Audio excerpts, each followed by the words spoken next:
Pemirsa, 6 rumah terbakar di permukiman padat penduduk di kawasan Tanah Abang, Jakarta Pusat. Kebakaran dipicu kebocoran tabung gas yang digunakan salah seorang warga saat memasak nasi uduk.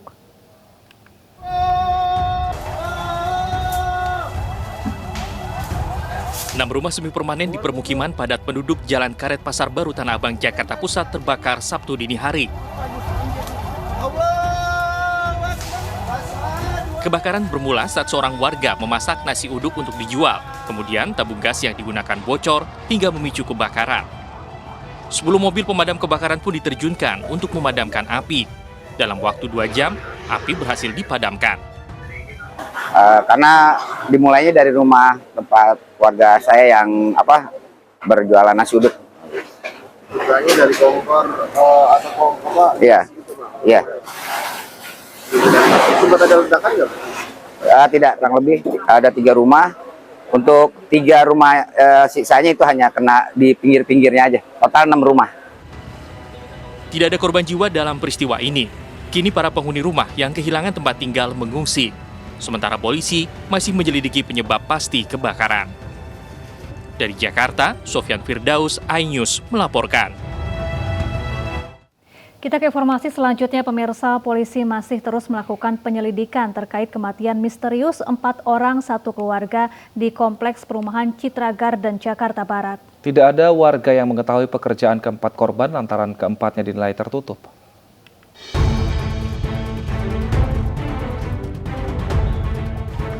Warga Kompleks Perumahan Citra Garden, Jakarta Barat dihebohkan dengan penemuan 4 jenazah satu keluarga di dalam sebuah rumah. Penemuan 4 jenazah ini diawali dari warga serta petugas PLN yang mencium bau tidak sedap dari dalam rumah sejak 4 hari lalu. Warga kemudian melaporkan hal itu ke Ketua RT setempat dan membongkar paksa rumah tersebut.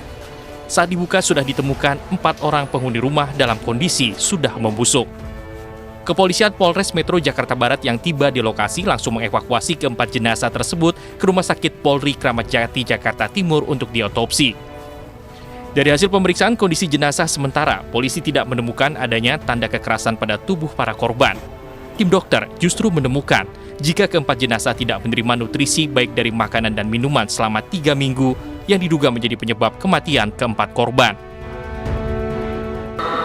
Dan tadi pagi kami mendengarkan keterangan berdasarkan informasi.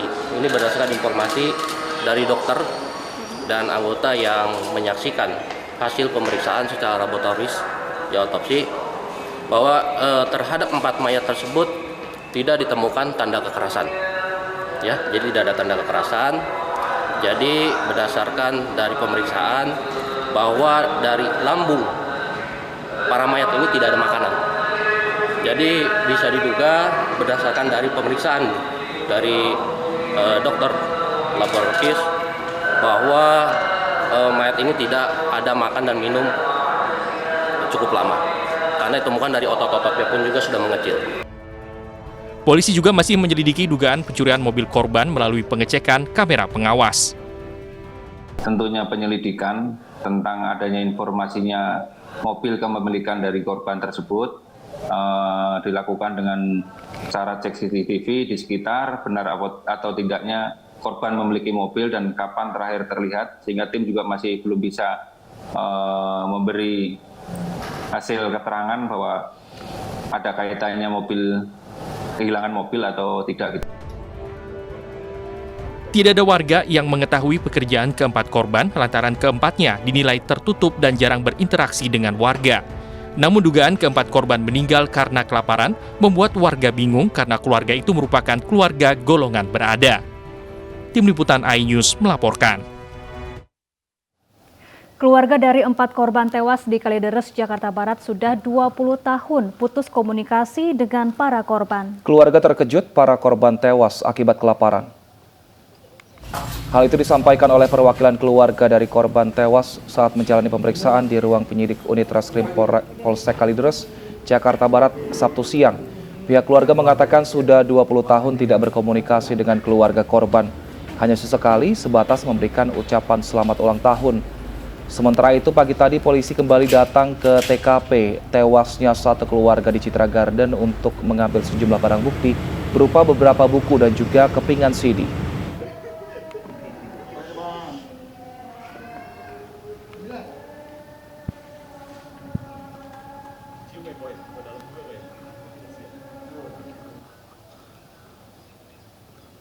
Polisi menduga kematian keempat korban di Komplek Perumahan Citra Garden, Jakarta Barat akibat kelaparan karena dari hasil otopsi keempat jenazah tidak menerima nutrisi baik dari makanan maupun minuman selama 3 minggu. Namun warga sekitar justru terkejut karena keluarga korban merupakan keluarga berada. Untuk membahasnya lebih lanjut telah bergabung bersama kami Dr. Clarissa, spesialis forensik FK Undiksa, dan tetangga korban ada Ibu Desi. Selamat sore. Selamat sore. Baik, saya ke Ibu Desi terlebih dahulu. Ibu Desi, seperti apa Ibu mengetahui keseharian dari keluarga yang meninggal ini, Ibu?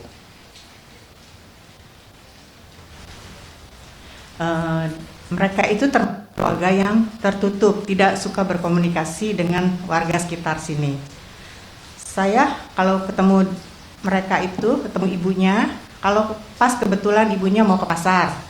Dia naik motor, terus saya tanya, mau kemana Bu? Terus dia jawab mau ke pasar. Udah, hanya sekedar itu aja. Ketemu di jalan pun kita ketawa, nyapa gitu loh. Tapi tidak pernah berkomunikasi dengan baik gitu. Ya, kapan hanya itu, jadi ya nggak ada komunikasi sama sekali lah. Baik, Ibu Desi, kapan terakhir kali interaksi keluarga korban dengan tetangga sekitar? Oh, sudah lama ya.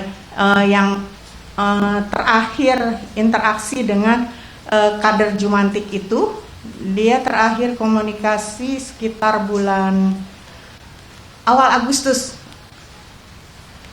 Awal Agustus dia masih kader Jumantik itu datang ke rumahnya, terus ditemui oleh suaminya dan nggak boleh masuk, jadi cuma minta tanda tangan aja. Nah, pada tanggal 19 September, kader saya tuh dapat WA dari istrinya bahwa dia kirim foto bahwa dia lagi periksa air. Nah, terus udah gitu dia bilang bahwa dia kamu nggak usah datang lagi ke sini karena saya udah kirim foto. Selanjutnya nggak usah datang, cukup tanda tangan aja, dia bilang begitu. Baik, tapi Ibu Desi, apakah memang keluarga yang meninggal ini berkegiatan seperti warga pada umumnya, seperti pergi bekerja di pagi hari, kemudian sore hari pulang ke rumah untuk beraktivitas, dan ini kan kalau kita lihat memang pagar rumahnya tertutup. Pernahkah mungkin terbuka 1-2 hari hanya untuk lebih terbuka kepada warga sekitar? Nggak pernah. Baik. Jadi dia kalau keluar rumah hanya untuk pergi ke pasar atau dia keluar sebentar masuk lagi tutup gitu. Ya, ada berapa orang yang tinggal dalam rumah tersebut, Bu? Saya sih hanya tahu 3 orang. Jadi suami, istri, dan anaknya. Dan kakak iparnya, adik iparnya itu saya belum pernah lihat. Baik, kalau soal kelaparan ini Bu Desi, apakah memang keluarga ini kalau warga sekitar menilainya mampu atau tidak mampu untuk menafkahi hidupnya sehari-hari? Kalau di sini ya, di kompleks ini semua rata-rata mampu gitu, nggak ada yang nggak mampu. Iya. Jadi untuk kalau sampai nggak makan itu nggak mungkin. Iya. Mereka juga punya kendaraan, ada mobil, ada motor. Ya. Bu Desi, belakangan apakah pernah ada warga setempat yang melihat gelagat aneh atau mencurigakan dari keluarga korban ini? Ya, terakhir itu kader Jumantik saya yang waktu bulan Agustus awal ketemu suaminya itu, dia lihat mukanya seperti murung. Baik, saya ke spesialis forensik gitu. ke Dr. Clarissa. Dok, bisa dijelaskan informasi yang kita dapatkan bahwa jenazah ditemukan dalam kondisi hanya tinggal kulit dan juga tulang. Biasanya penyebabnya apa? Apakah benar hanya karena kelaparan, tidak makan selama berminggu-minggu ini jasadnya akan ditemukan seperti itu, atau ada kondisi lain?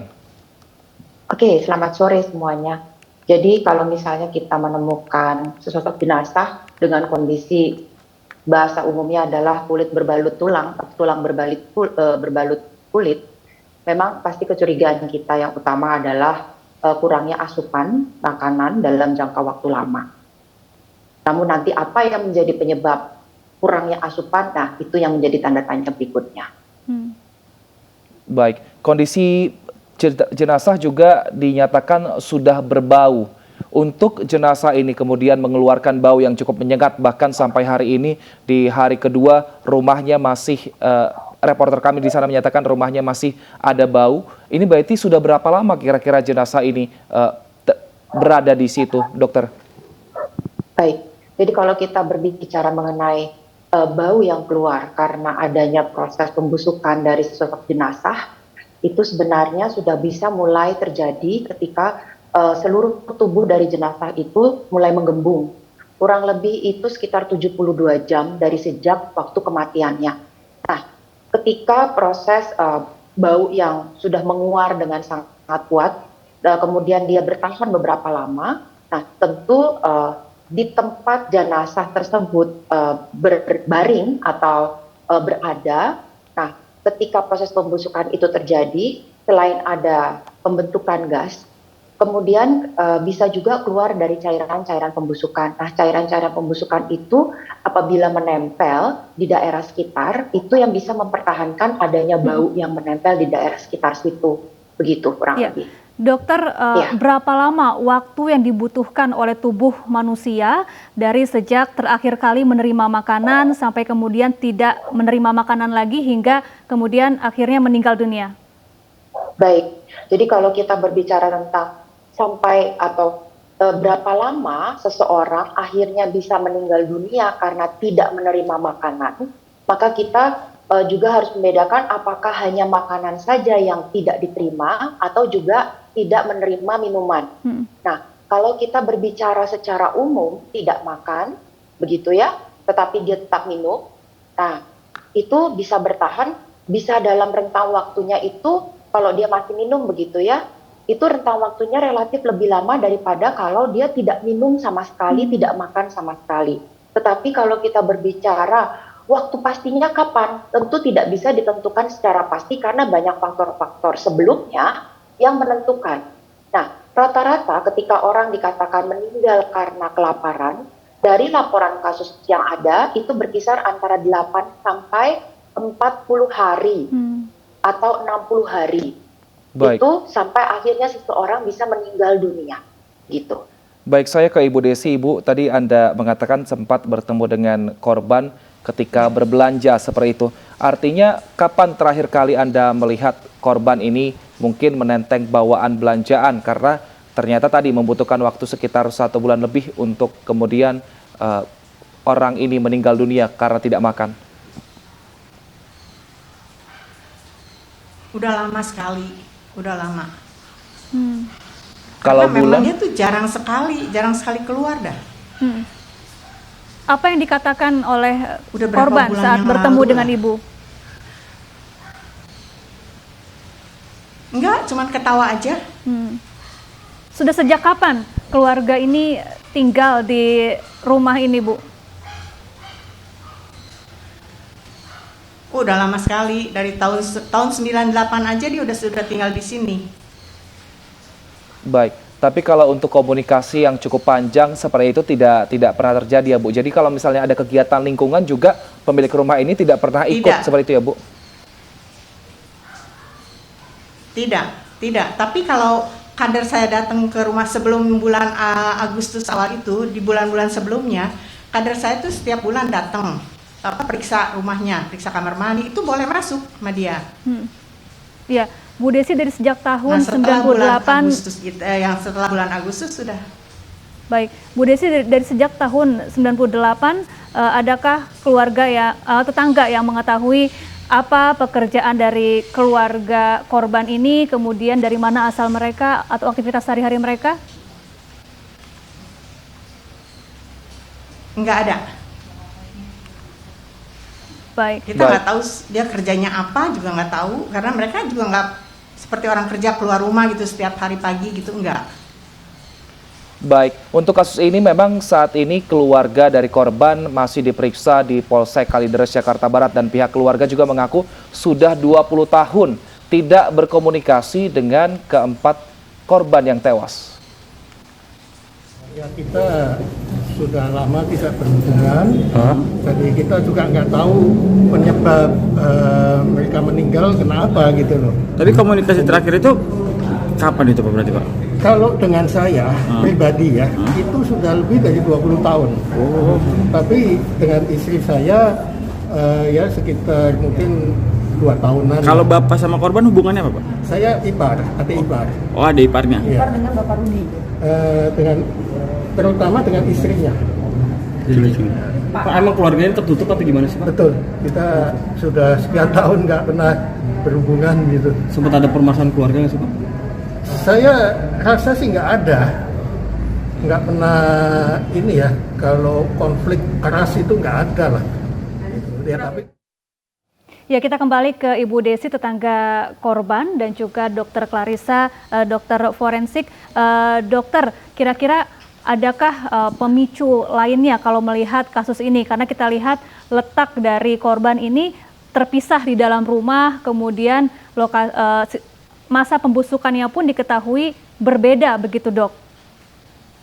Ya, jadi kalau kita berbicara tentang pemicu, berarti ada atau tidak kemungkinan sebab kematian yang lain. Dalam arti seperti itu, tentunya kita harus menunggu hasil pemeriksaan dari otopsi secara lengkap terlebih dahulu ya, supaya lebih memahami atau bisa dilakukan analisa apakah mungkin ada faktor-faktor lain yang berkontribusi atau bahkan menjadi sebab mati dari para korban ini, begitu.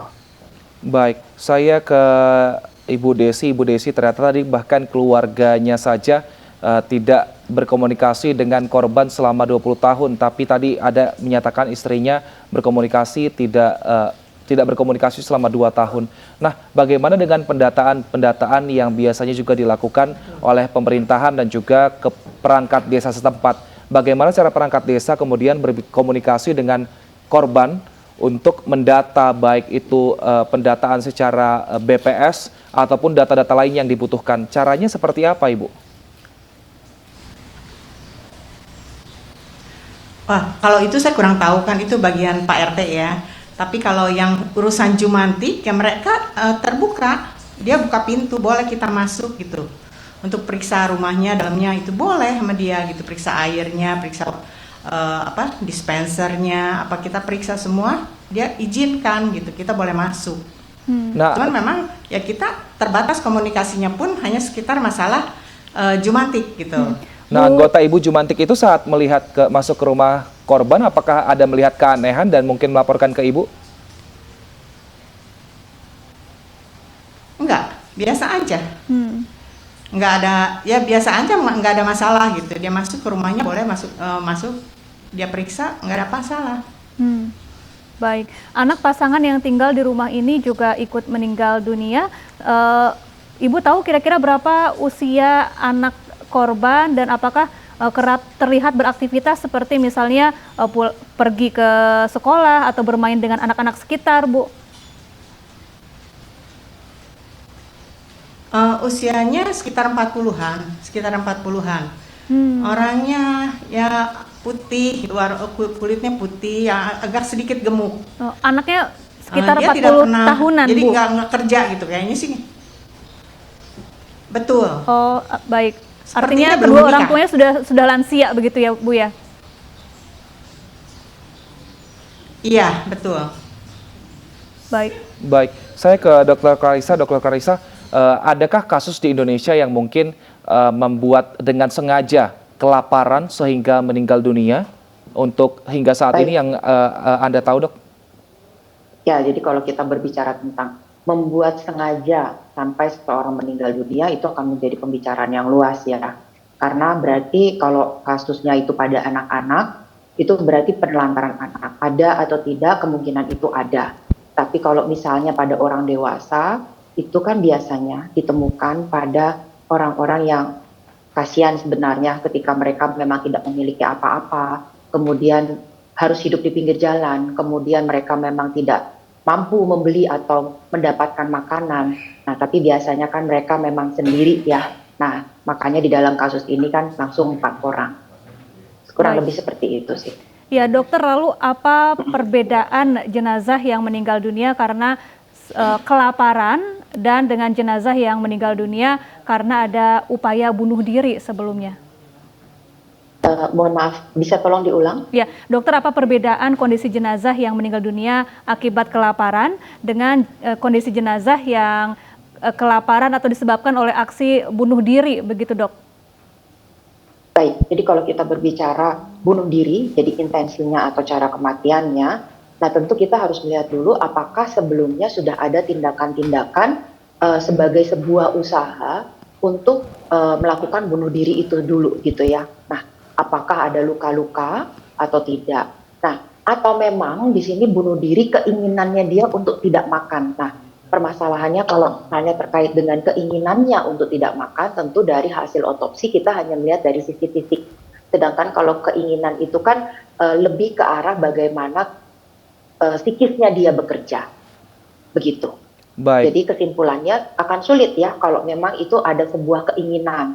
Contohnya seperti ketika orang-orang yang melakukan demo dengan cara tidak makan tapi hanya minum, atau malah tidak makan dan minum. Nah, tentu temuan otopsinya dari sisi fisik kita temukan sama seperti orang-orang yang tidak mendapatkan asupan gizi, makanan atau minuman yang mencukupi. Nah, tetapi kalau masalah intensi atau keinginannya, nah itu lebih ke arah sesuatu yang sirkumstansial ya, jadi di sekitarnya, kondisi-kondisi sebelumnya dan lain sebagainya. Baik, saya ke Ibu Desi. Ibu Desi, lantas bagaimana saat ini kondisi para tetangga mengetahui hal ini? Apakah ada hal-hal yang dilakukan antar warga di sana?